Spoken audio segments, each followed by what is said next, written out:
สวัสดีจ้าพ่อแม่พี่น้องพากันอีกคือการน้องกำลังสือจิตสุดท้ายเขียนเรียบเรียงโดยพระภาวนาวชิราจารย์หรือว่าอีกน้ำหนึ่งของคนนั้นก็คือพระอาจารย์มหาวิเชียรชินวงศ์โสนันละพี่น้องประกาศรุ่นยธรรมของเพิ่นเนาะเพิ่นได้ให้โอวาทธรรมเอาไว้เนาะพอบ่เห็นอริยสัจสี่ตามความเป็นจริงเฮาและเธอทั้งหลายได้ท่องเที่ยวไปในศาสตร์นั้นๆตลอดกาลนั้นๆอริยสัจสี่พวกนี้เฮาและเธอทั้งหลายเห็นแล้ว ตัณหาที่สินำไปสู่ภพถอนขึ้นได้แล้วมูลแห่งทุกข์ตัดขาดได้แล้วบัดนี้ภพใหม่บ่มีอีกสำหรับเฮาแล้วเนาะพี่น้องอจินกรรมเนาะคำว่าจินกรรมคือกรรมที่เฮ็ดอยู่อย่างสม่ำเสมอก็คือจังว่าเฮาเฮ็ดอยู่ซุมื้อนั่นล่ะพี่น้องจิตทุกท้ายสิเลือกบ่ได้แล้วเพราะในขณะนั้นมันบ่แม่นเรื่องที่ว่าเฮาสิไปตัดสินใจอีหยังได้แล้วแต่ว่าเป็นเรื่องของจิตเองนั่นแหละที่เขาสิตัดสินใจว่า วิถีจิตสุดท้ายนั้นสิเป็นกุศลหรือว่าอกุศลสิไปสู่สุคติภพหรือทุกขติภพเพราะฉะนั้นแล้วที่สำคัญบ่ได้อยู่ที่จิตดวงสุดท้ายดอกแต่สำคัญก็คือก่อนหน้าที่สิถึงจิตดวงสุดท้ายนั่นละว่าเฮาได้สะสมอีหยังเอาไว้นั่นล่ะพี่น้องพระพุทธเจ้าบ่ได้ให้ความสำคัญกับความตายแต่อย่างใดแต่เพิ่นให้ความสำคัญในขณะที่เฮายังมีชีวิตอยู่หลายกว่าว่าเฮ็ดอีหยังไว้เฮาเฮ็ดดีหรือเฮ็ดชั่วเพราะหากว่าเฮาเฮ็ดดีอยู่เป็นประจำสม่ำเสมอก็บ่ต้องห่วงเรื่องจิตสุดท้ายดอกหรือว่าถ้าเฮ็ดชั่วเป็นประจำสม่ำเสมอแล้วก็อันนี้บ่ต้องเว้าถึงเลยก็ได้เพราะจังไหนกรรมพวกนี้ก็สิพาไปลง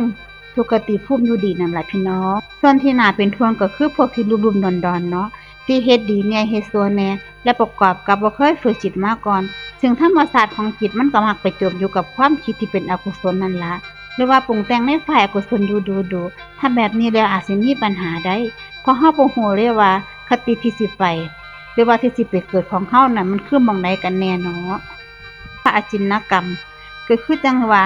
มันอยู่ที่ว่าเฮาสะสมอีหยังไว้หลายๆคำตอบจากท่านพระอาจารย์เพิ่นว่าถูกต้องแล้วเฮาเฮ็ดอีหยังอยู่เป็นประจำสม่ำเสมอนั่นเพราะฉะนั้นแล้วอจินกรรมเองมีทั้งฝ่ายบวกและฝ่ายลบ ก็คือฝ่ายดีกับฝ่ายซัวพอจังซันแล้วก็ต้องสำรวจตรวจสอบเอาเองว่าผู้เขียนเพิ่นมองว่าในฐานะที่เฮาเป็นชาวพุทธในแต่ละมือเฮาเฮ็ดดีหรือเฮ็ดชั่วเนี่ยมันหลายกว่ากันหรือแม้กระทั่งในขณะที่เฮานั่งอยู่ซื่อๆนี่จิตมันไปปรุงแต่งไปคิดดีกับคิดชั่วอันนั้นมันหลายกว่ากันนั่นแหละพี่น้อง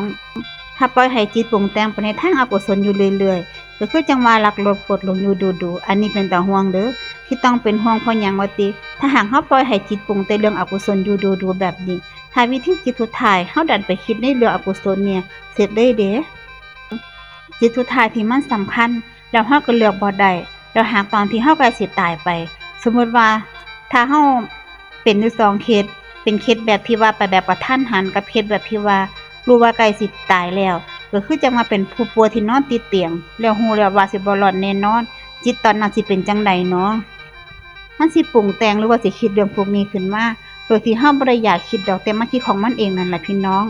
ก็ลองสังเกตเบิ่งก็แล้วกันเฮาและท่านทั้งหลายสิเห็นว่าเวลามันสิคิดนี่เฮาบ่ได้อยากให้มันคิดดอกแต่ในเรื่องที่มันบ่ดีนั่นเนาะแต่มันก็คิดของมันเองเวลามันสิหยุดคิดมันก็หยุดของมันเองนั่นล่ะ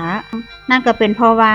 จิตเองก็เป็นอนัตตาความคิดทั้งหลายก็เป็นอนัตตาเฮาบังคับบ่ได้ดอกเพราะฉะนั้นแล้วผู้รู้กรรมนี่มันคือจังกับฝังหลักลึกเข้าไปในใจของเฮาเวลา มันเฮ็ดแล้วมันสิรู้สึกว่าบ่ดีเลยคือต่อให้บ่แม่นคุรุกรรมนะสมมุติว่าเฮานึกถึงเรื่องที่ขึ้นมายามใดรู้สึกบ่สำบายใจทุกทีนึกถึงขึ้นมายามใดน้ำหูน้ำตาไหลออกมาทุกเที่ยเศร้าหมองทุกเที่ยนั่นแปลว่ากรรมเด้อมันสิพาเฮาลงสู่ที่ต่ำแบบนี้ต้องระวังเนาะหลายคนอาจสิอยากรู้ว่าบางคนขณะที่มีชีวิตอยู่เฮ็ดดีมาตลอดเลยแต่ก่อนตายเกิดอกุศลจิตตนหนึ่งที่บ่ฮู้ว่าเป็นผลจากคุรุกรรมหรือบ่เนาะความผิดที่เคยเฮ็ดมาสิซอยได้บ่เนาะ บางที่มันก็ซอยบ่ทันดอกพี่น้องเพิ่นเอิ้นว่าอสันตญกรรมคือกรรมที่เกิดขึ้นในใกล้สิตายยกตัวอย่างสมมุติว่า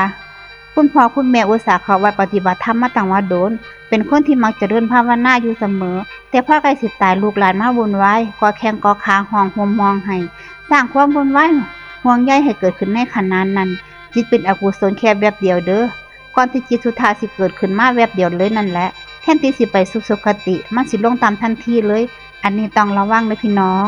หลายคนอาจจะอยากรู้ว่าบางคนขณะที่มีชีวิตอยู่เฮ็ดดีมาตลอดเลย แต่ก่อนตายเกิดอกุศลจิตตนหนึ่งที่บ่ฮู้ว่าเป็นผลจากคุรุกรรมหรือบ่เนาะความผิดที่เคยเฮ็ดมาสิซอยได้บ่เนาะ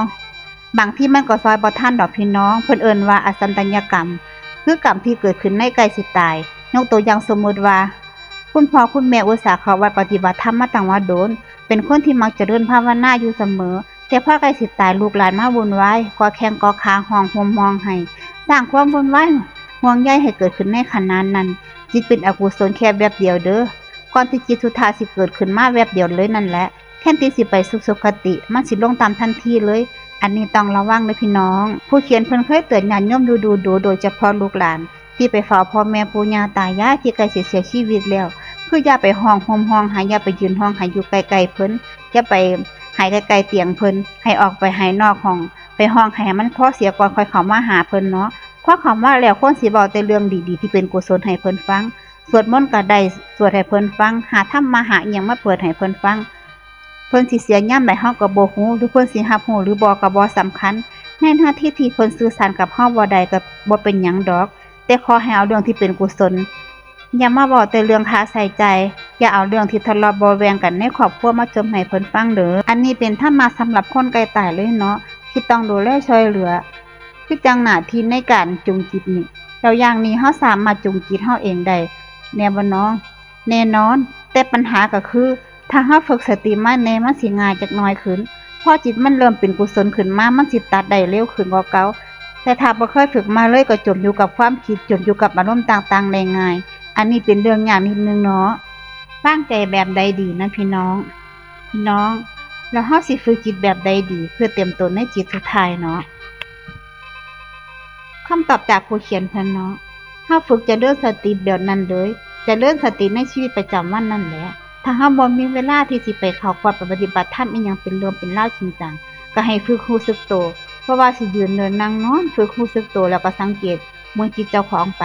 เบิ่งว่าจิตที่เผลอกับจิตที่รู้อันใดมันหลายกว่ากันจิตที่เป็นกุศลกับอกุศลอันใดมันหลายกว่ากันในแต่ละมื้อให้ลองสังเกตเบิ่งเด้อถ้าเกิดว่ามันเผลออยู่ดู